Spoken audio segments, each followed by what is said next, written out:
Hello tout le monde, j'espère que vous allez bien. Je suis ravie de vous retrouver aujourd'hui pour une vidéo lecture. J'ai un petit bilan, voilà, au milieu de l'année à vous faire. J'ai lu 8 livres et du coup plutôt que de les garder pour la fin de l'année et d'en avoir oublié la moitié, enfin en tout cas ce que je voulais vous en dire, je me suis dit que ça pouvait être une petite vidéo sympa comme ça au milieu de l'année. À l'heure où je tourne cette vidéo, on est presque au mois de juin, donc voilà, ça fait vraiment pile la moitié et puis j'ai pas mal de livres du coup en avance sur mon planning d'après mon challenge Goodreads. Si vous ne me suivez pas sur Goodreads, je vous invite fortement à le faire parce que comme ça vous pouvez suivre vraiment toutes les lectures que je fais au fur et à mesure. C'est hyper sympa, moi j'adore suivre ce que les autres lisent. Après vous pouvez aussi vous faire vos propres listes avec ce que vous voulez lire, ce que vous avez lu, vos livres préférés, enfin voilà, vous faire un vrai profil de lecteur et c'est gratuit, voilà, donc c'est sympa, c'est une petite application chouette et vous n'êtes pas obligé de me suivre hein, mais je vous la recommande quand même parce qu'elle est chouette. On peut d'ailleurs écrire des critiques sur les livres qu'on a lus. Moi je l'ai pas encore fait parce que je manque de temps et puis du coup pour les gens qui me suivent ils vont la voir en vidéo, ils vont la voir, voilà. Donc je note, je mets des étoiles mais je ne fais pas de critiques très poussées. Mais il faudrait que je le fasse parce que ça me permettrait aussi quand je lis des livres d'avoir des vraies notes en fait de ce que je pense pour faire des vidéos mais ça fait beaucoup de travail. Bref, tout ça pour vous dire que j'ai 8 bouquins à vous présenter. Je vous renvoie du coup vers ma vidéo pile à lire pour 2021 puisque ce sont tous les livres que j'avais mis dans ma pile à lire que j'ai terminé. Ça vous permettra de voir un petit peu l'appréhension que j'en avais et puis ce que j'en pense à la fin.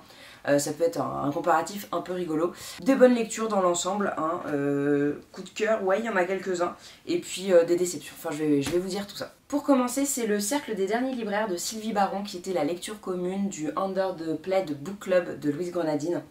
Et c'était mignon, marrant, mais en même temps très light, vous voyez ce que je veux dire. En fait c'était sympa parce qu'il y avait l'ambiance librairie, il y avait des petites librairies comme ça qui font un peu voyager avec chaque libraire à sa spécialité, ses coups de cœur.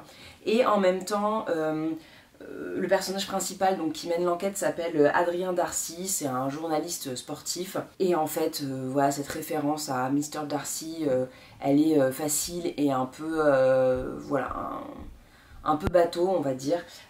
C'était assez...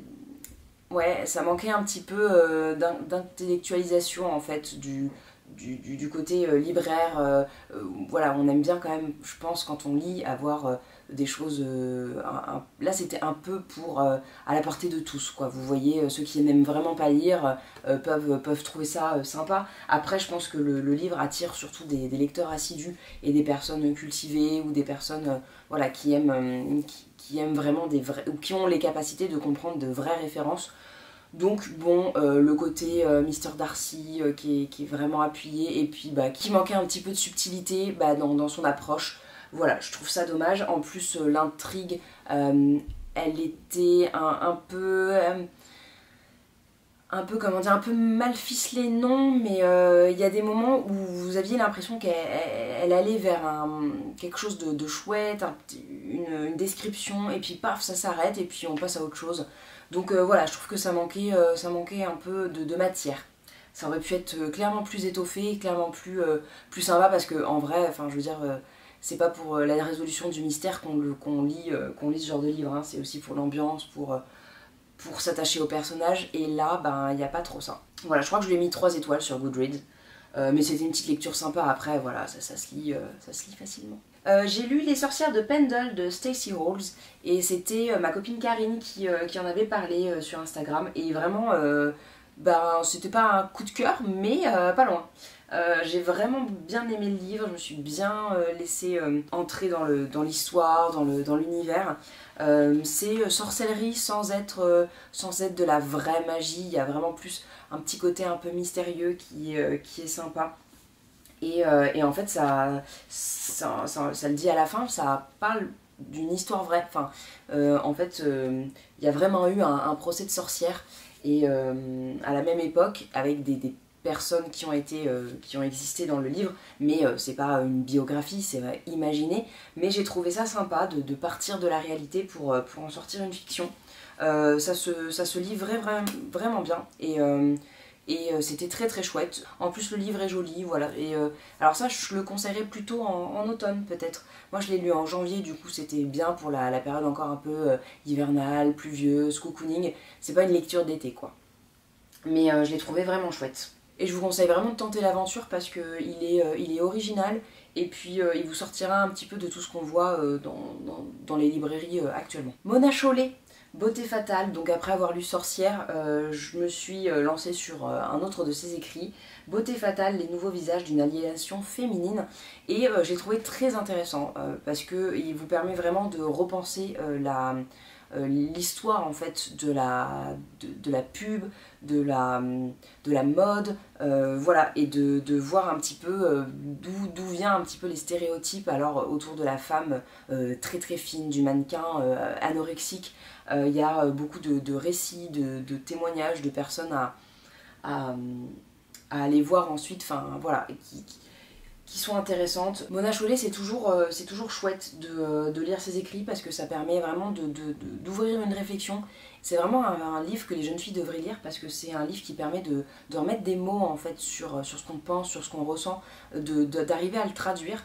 Et puis c'est vraiment important parce que ça permet justement aussi aux femmes de voir un petit peu ce que la société leur met sur le dos, le poids en fait de ce qu'on attend d'elles, alors que c'est contradictoire, que c'est épuisant, que c'est et ça permet vraiment de réfléchir à tout ça. Et même si on est comment dire, un petit peu je vais pas dire émancipé, mais un petit peu, voilà, pas forcément dans un univers hyper machiste, hyper oppressant, hyper, enfin voilà, moi j'ai quand même l'impression, pas que l'impression, mais d'être une jeune femme privilégiée avec une liberté vraiment importante, de ne pas avoir de difficultés financières particulières.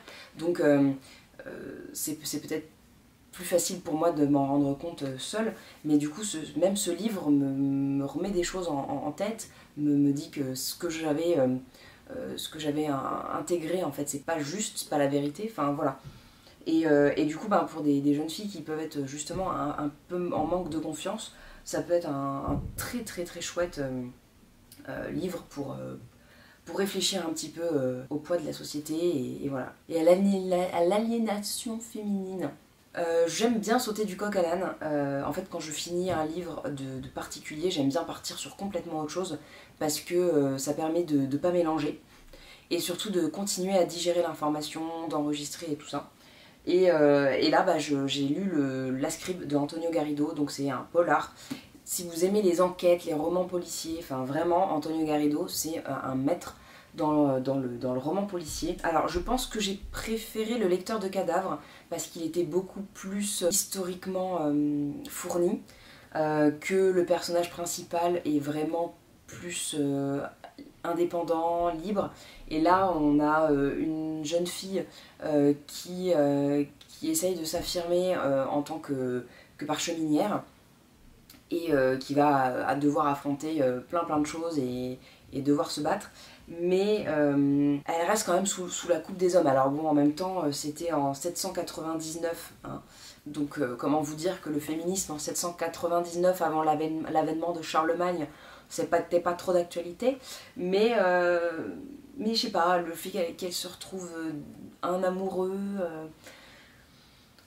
un homme fort pour l'appuyer, donc voilà, j'ai trouvé que c'était un peu moins pertinent, un peu moins dépaysant, voilà. Vous retrouviez le côté roman policier qui était vraiment intéressant, et puis cette petite phase un peu romantique, bon, voilà. Mais sympa. Jusqu'à la fin, on était un peu en mode qu'est-ce qui va se passer? Qui est le méchant? Ensuite, j'ai lu Les Amazones de Jim Fergus. Donc en fait, c'est le 3e tome d'une trilogie.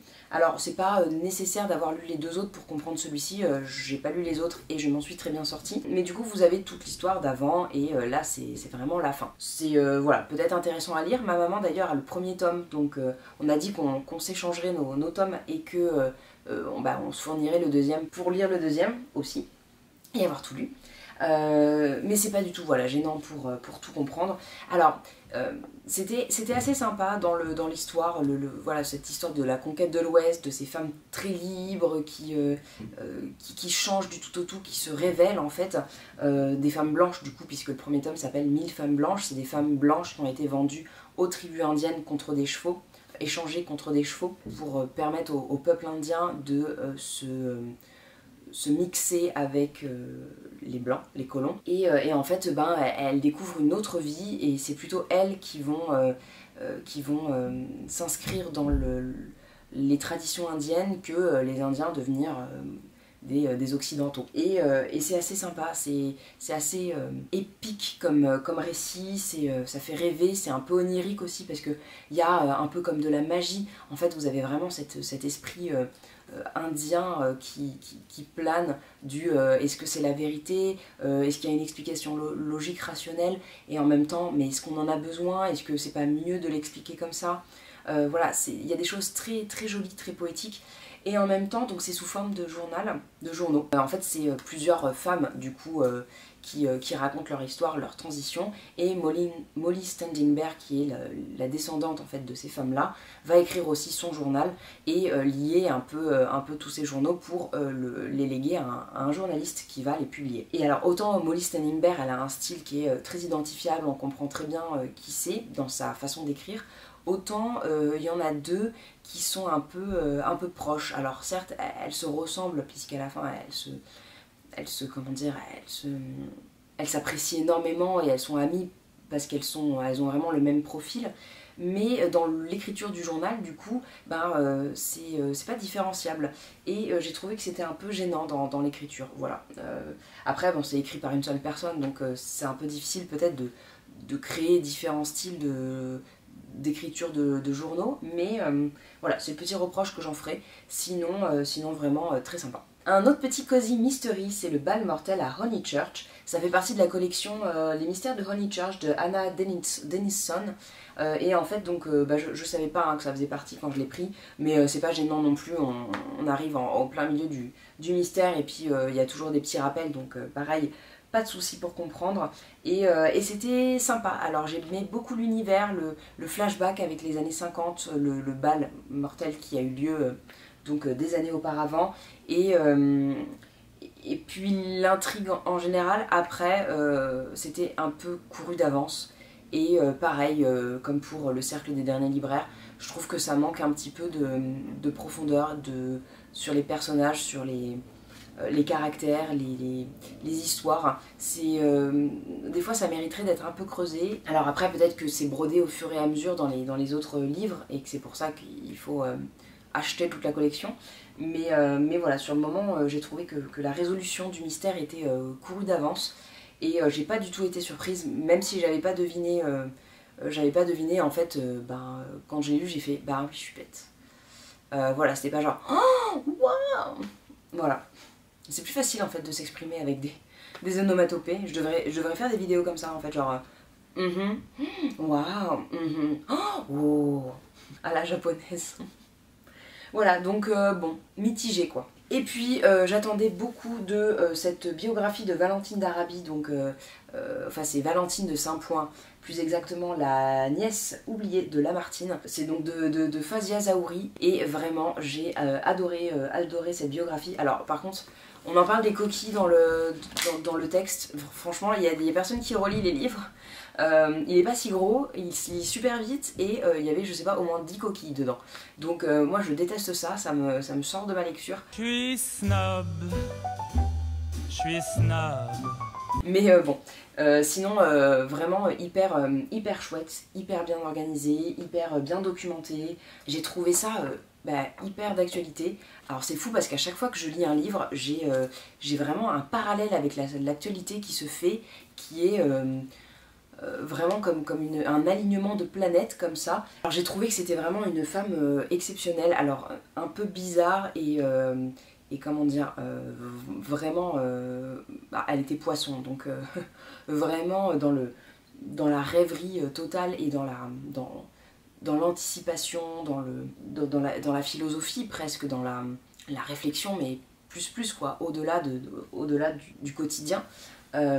C'était vraiment une personne très intéressante et en fait elle a réfléchi à tout ce qui est émancipation en fait alors de l'Égypte notamment, de la Syrie et de la Palestine et puis voilà d'autres pays arabes, de la colonisation en fait britannique et française, et elle a vraiment œuvré à ce que les peuples arabes s'émancipent et se réapproprient en fait leur culture et, et créent en fait leur propre modernité via leur tradition, leur culture, et pas se calquer justement sur ce que les Britanniques et les Français essayaient de faire, de les de les coloniser, de les éduquer, voilà, à leur façon, avec leur savoir, leur tradition à eux.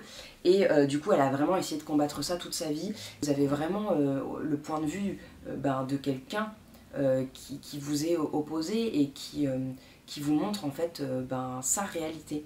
Et du coup, voilà, je trouve ça vraiment intéressant, c'est ce qui fait réfléchir, c'est ce qui fait grandir. Et du coup, c'est assez drôle de l'appeler Laurence d'Arabie parce que c'est un clin d'œil pas vraiment un clin d'œil, à Laurence d'Arabie, puisque dans le livre, justement, l'autrice les distingue vraiment clairement, là où Laurence d'Arabie, politicien vraiment intéressé et puis opportuniste, Valentine d'Arabie, elle était vraiment convaincue et passionnée. Donc voilà, je comprends pas pourquoi ils l'ont appelée Valentine d'Arabie, puisque justement elle les sépare, soit ça doit peut-être être la maison d'édition qui a fait ça, mais vraiment un très chouette bouquin et une personne très intéressante. Et comme je vous le disais, du coup, d'avoir ce parallèle entre ma lecture et puis les actualités, c'est toujours assez bizarre. Donc voilà, j'étais très passionnée par cette lecture. Et si comme moi vous aimez les biographies et les femmes intéressantes, vraiment elle est superbe. Et du coup j'ai noté plein de recommandations lecture de ce livre parce que y a d'autres femmes qui sont intéressantes. Il y a aussi tout un pan de l'art, elle a été avant-gardiste en fait dans plein de domaines. Et du coup, toute sa vie en fait est faite d'avant-gardisme. C'est assez fou quoi, c'est une personne hors du commun. Et voilà, du coup j'ai noté plein d'autres choses. J'ai noté notamment Esther Stanhope, qui est, alors je sais pas si je l'ai bien écrit, mais qui est une Britannique qui est partie vivre aussi en Égypte, une espèce d'aventurière, et qui a fasciné son oncle Lamartine. Donc voilà, ils en parlent aussi puisqu'ils font un petit parallèle. Ensuite, il y a l'Égypte florissante, du coup, qui est un de ses livres, un de ses recueils de poésie, je crois, qui est très beau. Donc voilà, ça m'a donné envie de le lire. Ensuite, vous avez Le Nouveau Voyage en Orient et Le Voyage en Orient de Lamartine, parce que tout part de là. C'est vraiment le livre qui a permis à l'autrice de comprendre, en fait, qu'est-ce qui avait donné envie à sa nièce de partir. Bon, après, il y a des livres autour de son avant-gardisme en termes d'art, de réflexion d'un de ses disciples, Vivian Pastel-Dumas. Et puis j'avais noté deux femmes égyptiennes, donc de la même famille, qui ont pas mal œuvré pour le féminisme, des femmes arabes. Donc Oda Sharawi et puis Cézanne Nabaraoui. Donc Oda Sharawi, c'est la Simone de Beauvoir égyptienne visiblement. Donc voilà, je me suis dit que ça pouvait être justement très intéressant de lire d'autres femmes et pas que des occidentales, des françaises. Voilà, et puis pour terminer, alors je ne l'ai pas avec moi parce que je l'ai emprunté à la bibliothèque, mais j'ai lu un livre qui m'a vraiment chamboulé. C'est L'adulte surdoué, trop intelligent pour être heureux de Maud Siofachin. Je l'ai lu parce que en fait depuis quelques années j'ai vraiment une impression qui a toujours été là, mais d'être en décalage en fait dans mon mode de pensée par rapport à la globalité.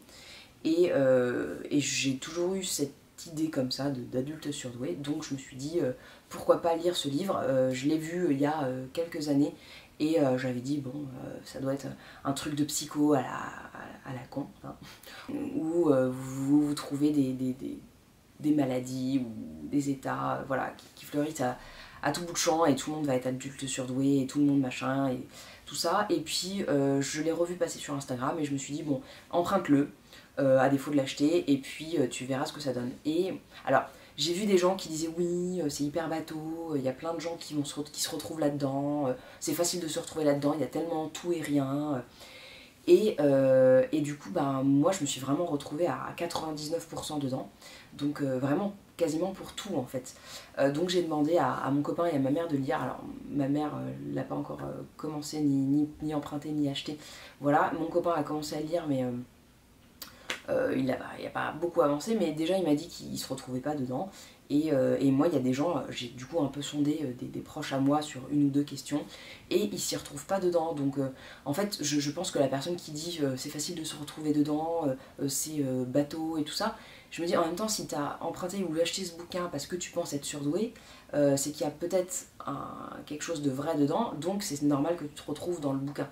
Je veux dire, si tu te trouves pas adulte surdoué, tu vas pas emprunter le bouquin. Duh. J'ai trouvé quand même que c'était une lecture très intéressante et voilà, je suis en train de creuser le sujet. J'ai pas forcément envie d'en parler plus que ça parce que c'est personnel. Si jamais effectivement il y a quelque chose qui aboutit et que ça peut en aider certains ou certaines, je pourrais peut-être voilà, vous en parlez plus que ça. En fait, moi, c'est Florence de La Mouette qui m'a vraiment donné le déclic, en fait. Parce qu'elle a fait des examens pour voir si elle souffrait du spectre du trouble autistique. Et ça a abouti, donc voilà, je peux que vous inviter à, si vous avez vraiment une impression de décalage, quelque chose qui ne va pas, quelque chose que vous ne comprenez pas, à aller voir des personnes compétentes, sérieuses, et à faire des analyses. Ça vous permettra vraiment de mettre des mots, de mieux comprendre, rien que de savoir comment votre cerveau fonctionne, ça peut être une très bonne chose pour mieux faire face aux choses de la vie. Donc sur cette petite note toute joyeuse, je vais arrêter ce petit bilan lecture qui à mon avis est déjà pas mal long. En tout cas j'espère que cette vidéo vous a plu. N'hésitez pas à me dire vous quelles sont vos dernières lectures du moment et ce que vous me recommandez de lire. Je vous ai d'ailleurs fait un petit réel sur mes 6 livres favoris de tous les temps. Donc c'est sur mon compte Instagram que ça se passe. Je vous mets le lien en barre d'infos. N'hésitez pas du coup à vous abonner à ma chaîne, à me suivre également sur Instagram parce que c'est un peu là que ça fait défaut et que j'ai besoin de votre soutien. Sinon merci encore à chaque fois pour vos petits mots juste adorables et puis vos messages de soutien, vos conseils, vos recommandations. Enfin vraiment ça me fait toujours très très plaisir. Et puis sinon, portez-vous bien. J'espère que vous avez bien profité de la réouverture des terrasses, des cinémas, tout ça. Pour le prochain confinement, non je rigole, vous avez des recommandations lecture pour, pour d'autres temps difficiles ou pas justement, pour lire à une table de café, dans un parc, sur la plage, voilà. Voilà, je vous fais de très gros bisous, portez-vous bien et je vous dis à la prochaine. Ciao tout le monde.